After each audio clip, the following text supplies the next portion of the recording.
Text comes in all different shapes and sizes, from the massive novel to the short text from the dog. Or does he pay for the credit? From the formal business letter to the informal status update. So when it comes to writing stuff, how do you know that you've got it right? Well, the first thing to do is think about what it is that you're going to write.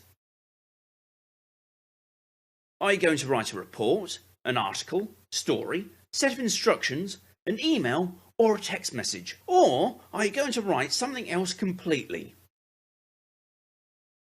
Once you know that, think about who your reader will be. Do you know them or not? Are they young or old? Are they a friend or a work colleague? Answering this will tell you the tone of voice that you need to use.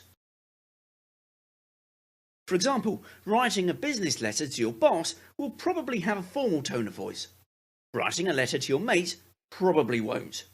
Will you use different words if you write something to Great Aunt Lily than you will to your 5-year-old niece? The easiest way to get this right is to imagine that you're talking to that person, that you're saying this stuff out loud.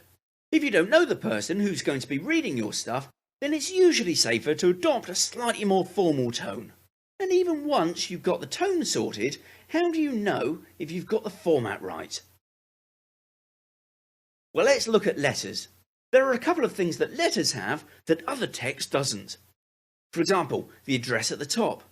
It's standard to put your own address at the top right-hand side of a letter.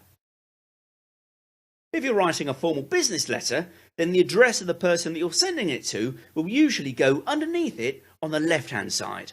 Letters also usually contain the date too, as well as your signature at the bottom. Emails are usually a bit less formal than letters. This time the address of the person that you're sending it to is their email address and goes in the to field. Your address and the date will usually be added to it automatically. Emails usually contain a subject field, which is a brief summary of what your email is about. Although you don't physically sign an email, you can still pop your name at the bottom. How might this be different to, say, an article? Well, articles don't need you to add things like addresses. Instead, they usually have a headline, something to grab your reader's attention. They also usually have subheaders throughout too. These give the reader a brief taster of what the next section of your article is about and help to keep them interested in what you're writing. Although text comes in all different shapes and sizes, it almost always shares this common structure. It has a beginning, middle, and an end.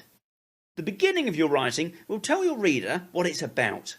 The middle part is the main detail of what you want to cover, and the end closes the text off, whether it's a summary, a request for your reader to take action, you signing off, or a recap. And speaking of recaps, here's a recap. Before you write text, think about a few things. Who will read it? What is it that you want to say? What tone of voice do you need to use? What type of language should you use? Answering these questions will tell you how to write what you want to write. What you then need to do is figure out the format to put it in. Letters have a unique style. Emails contain some of the same structure as letters, although some other bits are done for you automatically. Articles usually include things like headers and subheaders.